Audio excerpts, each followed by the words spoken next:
ये पार्टी कहती है कि हम एक सब्जी बेचने वाले को भी विधानसभा का टिकट देते हैं। लेकिन मुझे ये समझ में नहीं आया कि 33-34 साल की पार्टी में निष्ठा, एक दल की राजनीति, 2 बार मंडल अध्यक्ष, संगठन का मैं काम कर रहा हूँ, बावजूद इसके 3 साल से जुड़ा हुआ व्यक्ति कैसे भारी पड़ गया, ये बात मुझे समझ में नहीं आई। ये समझ के परे है। ऐसा क्या कारण है कि 33 साल की निष्ठा पे 3 साल भारी पड़ा।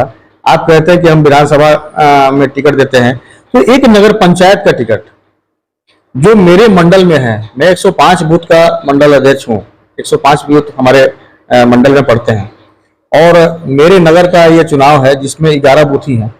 मेरे अपने मंडल का एक नगर दिलदार नगर, इसमें भी मुझे टिकट नहीं मिल पाया। तो पार्टी कहती है कि हम आपको विधानसभा देंगे, तो विधानसभा क्या देंगे? कहने और करने में अंतर होता है। क्योंकि मैं कार्यकर्ता हूँ, बहुत ज्यादा नहीं बोलूंगा, चीजों को आप समझ सकते हैं कि कथनी और करने में कितना अंतर है।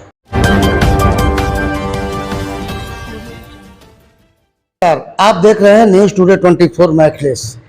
राजनीति की बात की जाए तो कोई भी दल हो अपने पुराने कार्यकर्ताओं को जब दरकिनार कर देता है तो स्थिति बड़ी भयावह होती है।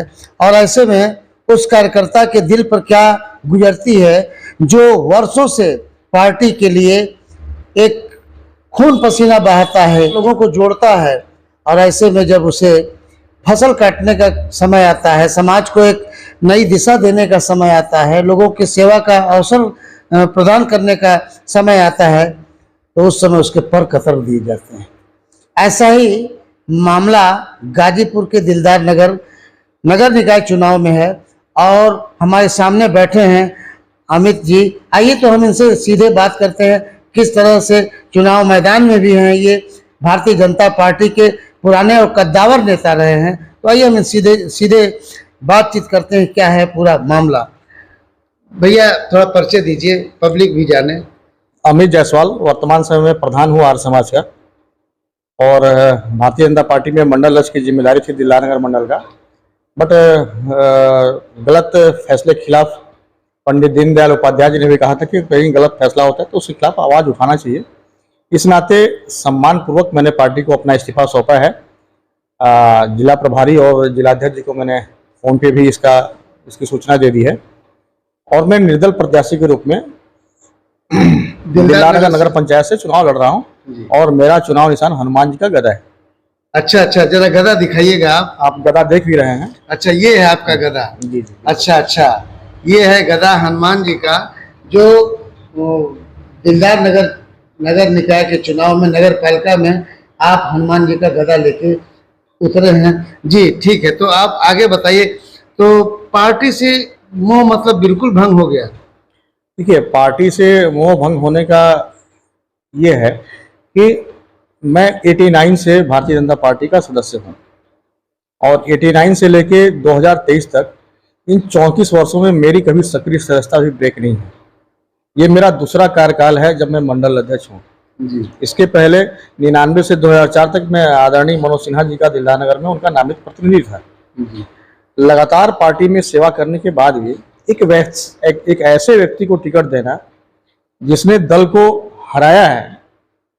2017 में चुनाव लड़ा, पार्टी से टिकट मांग रहा था, टिकट उसको नहीं मिला, निर्दल चुनाव लड़ा और चुनाव जीता। ऐसी विषम परिस्थिति हुई कि 2017 में भी टिकट का बंटवारा पार्टी ने गलत ढंग से किया, जिसका यहाँ विरोध हुआ और भारतीय जनता पार्टी के सभी प्रत्याशियों ने, 17 लोगों ने आवेदन किया था और 17 लोगों ने पार्टी को इस्तीफा सामूहिक दिया और उसके बाद आदरणीय दिनेश जी निर्दल लड़े और भारतीय जनता पार्टी की यहाँ जमानत जब्त हुई।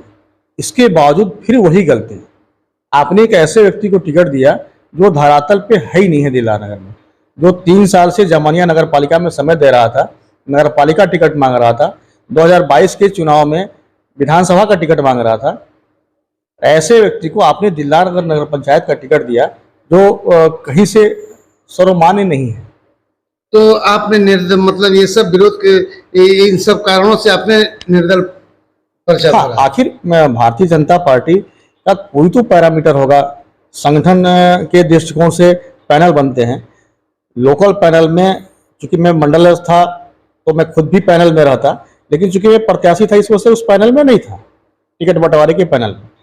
इस नाते 6 की टीम की जगह पे 5 ही टीम थी, जिसमें हमारे चुनाव के दृष्टिकोण से संयोजक और प्रभारी बनाए गए थे। वो 2 लोग थे, मंडल के प्रभारी थे और हमारे मंडल में निवास करने वाले जिला के मंत्री हरदेव जी थे जो उस फोरम में थे, और हमारे स्थानीय विधायक जो निवर्तमान है सुनीता सिंह जी, वो पैनल में थी।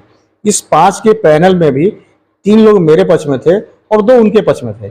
यहाँ से भी हम नंबर 1 पे थे, जिले में भी हम नंबर 1 पे पोजीशन में थे, सबकी रिपोर्ट मेरे पक्ष में थी। बावजूद इसके ये नहीं समझ में आ रहा है कि 1 नंबर की रिपोर्ट को प्रदेश में 2 नंबर कैसे भेजा गया। आप समझ सकते हैं कि 1 नंबर की रिपोर्ट कहीं ना कहीं दाल में काला है। 1 नंबर की रिपोर्ट को चेंज करके और 2 नंबर पे हमारा नाम होता है, और जो 2 नंबर होता है वो 1 नंबर पे जाता है। तो चीजें क्या है आप खुद भी आकलन कर सकते हैं, ये कहने की जरूरत नहीं ये है। है कि अच्छा, आप सर्वे करेंगे तो एक बच्चा ही बताएगा कि यहाँ क्या हुआ है। बिल्कुल आपकी बात में दम है। और मेरा चुनाव लड़ना इसलिए नहीं है कि मैं किसी को हराने और जिताने के लड़ रहा हूँ, मेरी आमने सामने की लड़ाई हो रही है और मैं एक तरफा चुनाव जीतूंगा, इसलिए कि मैंने इसके लिए परिश्रम किया है। लगातार 8 वर्षों से मैं नगर पंचायत में इस निमित्त चल रहा हूँ। 2017 में पार्टी ने नहीं दिया, कोई बात नहीं, चलिए एक बार हमने ये कर लिया। 2023 में भी आपने वही चीज किया। हमने लोगों से बातचीत किया है, लोग बता रहे हैं कि दिलदार नगर में विकास के नाम पर कुछ नहीं है, लिफाफा है। अगर आप दिलदार नगर आए हैं और आप किसी भी गली में चले जाइए, प्रमुख सड़क पे चले जाइए, अभी मात्र परसों की रात आधे घंटे की बारिश में पूरा विकास रोड के ऊपर से जा रहा था। इतना विकास हो रहा था कि दूसरे दिन सुबह शिव मंदिर, स्थानीय मुख्य सड़क पे के बगल में शिव मंदिर है और पानी लगा हुआ था। एक पूजा करने के उद्देश्य से व्यक्ति जा रहा था, बगल से गाड़ी गई और पूरा छींटे से वो नहा लिया। हम शुद्ध होकर जाते हैं मंदिर में पूजा करने के लिए, इतनी अच्छी रोड है कि बगल से कोई साइकिल वाला भी चला गया तो उसका छींटा कुल मिला जुला के गोलमाल है। गोलमाल नहीं, पूरा भंटाधार है, घंटाधार है। और यहाँ से मैं जीतूंगा और दमदारी के साथ मैं चुनाव लड़ रहा हूँ और अपने लिए लड़ रहा हूँ, नगर के कार्यकर्ताओं के सम्मान के लिए लड़ रहा हूँ। ये हमारे सम्मान की लड़ाई है, कहीं से मैं बैठने वाला नहीं हूँ। कोई भ्रम में न रहे कि हम यहाँ मैनेज कर लेंगे, वहाँ मैनेज कर लेंगे। लोग ये भ्रम फैलाने का प्रयास करेंगे कि बातचीत चल रही है, बैठ जाएंगे, ये हो जाएगा। मेरा चुनाव लड़ना उतना ही तय है जैसे पूरब से सूरज का उगना तय है। विकास के मुद्दे क्या रहेंगे आने वाले समय में, लोगों को क्या देंगे संदेश, लोगों की क्या इच्छा है? मैं बहुत ज्यादा कहने पे भरोसा नहीं करता हूँ, मैं करने पे भरोसा रखता हूँ। क्या यहाँ बुनियादी जरूरतें हैं लोगों की? देखिए, आम आदमी का हम खर्चा तो चलाते नहीं है, ना कोई राजनीतिक दल खर्चा चलाता है। आम आदमी की मूलभूत सुविधाएं है कि हमारा स्वास्थ्य के क्षेत्र में बढ़िया व्यवस्था हो, रोड बढ़िया हो, जल निकासी की समस्या न रहे, पानी मिले, यही सब उसकी आधारभूत सुविधाएं हैं। जी जी। हम जब ये भी नहीं कर सकते तो राजनीति करने का मतलब नहीं है। सुविधाएं हैं सरकार की, वही बस मुहैया हो। जो सरकार की सुविधाएं हैं वो तो वही हैं। हमारे मन में एक सोच है कि हम नगर के हित में एक एम्बुलेंस ऐसा रखें जो बिल्कुल निःशुल्क हो। अगर हमारी मेहनत सफल रही और मैं एक व्यक्ति का भी जान बचाने में सफल रहा तो मैं समझूंगा कि मेरा जो सोच था वो सफल रहा। एक एम्बुलेंस इस नगर के लिए स्पेशल रखूंगा कि किसी की तबीयत खराब होगी, उसे गाजीपुर पहुंचाना है, उसे बनारस पहुंचाना है, उसे लखनऊ पहुंचाना है, ये व्यवस्था मैं निःशुल्क उस व्यक्ति के लिए करूं और अच्छे से उसका उपचार कर पाऊं, उसको हॉस्पिटल समय से पहुंचा पाऊं, तो मेरा उद्देश्य पूरा हो जाएगा। इसी तरह से एक एम्बुलेंस ऐसा भी रखूंगा कि किसी भी व्यक्ति की मृत्यु हो गई, चाहे वो गरीब हो चाहे अमीर हो, नगर पंचायत से निःशुल्क व्यवस्था करूं कि उसका शव जो है सम्मान के साथ घाट तक पहुंचे, इसकी व्यवस्था मैं सुनिश्चित करूंगा। परिजनों को भी मिले कहीं से। हाँ, बिल्कुल बिल्कुल बिल्कुल बिल्कुल बिल्कुल। कुल मिला जुला के आपकी एक जो सोच है वो कर के दिखाने वाली है, पहले से वादा करने वाली नहीं है। भाई साहब, हमारे मंडल में लगभग 40 गांव हैं, पड़ जाते हैं, और मैंने अपने और अपने लोगों की मदद से 4250 पैकेट जी कोरोना काल में मैंने बांटे, जी, जिसमें अगर रात को 11:30 बजे भी किसी का फोन आ गया और पता चला कि उसके यहाँ घर में खाना नहीं बना है, तो मैं बाइक पे सामान रखता था और लग उसके यहाँ पहुंचता था। नहीं तो एक लौका बांट के भी लोग 5-5 लोग उसका फोटो खींचते थे। मैंने अगर वास्तव में किसी की मदद की तो उसका कोई फोटोग्राफी नहीं किया है। एक इंसानियत के नाते एक मानवता का जो बिल्कुल। कर्तव्य था आपने उसको निभाया। अगर मैं आपकी मदद कर रहा हूँ या आप मेरी मदद कर रहे हैं और मदद कर रहे हैं और खूब उसकी वीडियोग्राफी बना रहे हैं, फोटोग्राफी बना रहे हैं, तो आप मदद करने से ज्यादा अपना आप प्रोपगंडा उड़ा रहे हैं। जी जी जी। तो मैं इन सब चीजों पे भरोसा नहीं करता। मैंने ईमानदारी से काम किया है और उस काम की बदौलत खासकर बिजली के क्षेत्र में रात को 12 बजे भी अगर फॉल्ट होता है, रात को 1 बजे भी फॉल्ट होता है, तो मैंने प्रयास किया कि मैं कष्ट में रहूं लेकिन उसको ठीक कराऊं ताकि मेरी जनता आराम से रहे, आराम से सोए, उसे कष्ट न हो। बिल्कुल सही कह रहे हैं।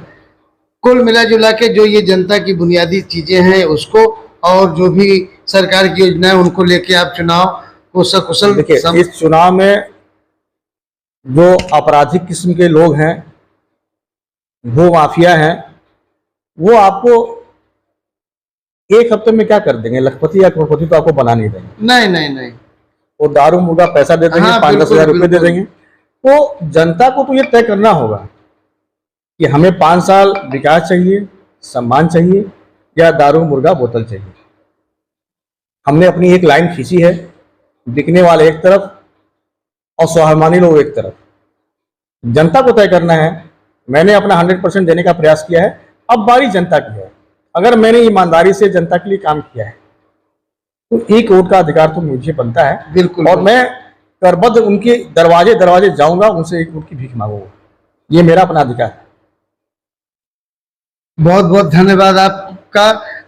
तो आपने देखा कि भारतीय जनता पार्टी के कद्दावर नेता रहे और 30 साल का एक सेवा दिया भारतीय जनता पार्टी में, और आज निर्दल प्रत्याशी के रूप में दिलदार नगर पालिका के लिए नगर निकाय का चुनाव लड़ रहे हैं। अमित जी की एक ऐसी सोच है कि किसी ने कहा है कि खुद को कर इतना बुलंद कि खुदा भी पूछे बोल तेरी रजा का क्या है। और ऐसे में अमित जी अब आने वाले चुनाव में किस तरह का दमखम दिखाएंगे, जनता का आशीर्वाद कैसा मिलेगा, ये तो वक्त बताएगा, लेकिन अमित जी के हौसले बुलंद हैं। अखिलेश यादव, न्यूज़ टुडे 24 बने रहें ऐसी ताज़ा तरीन खबरों के लिए। नमस्कार।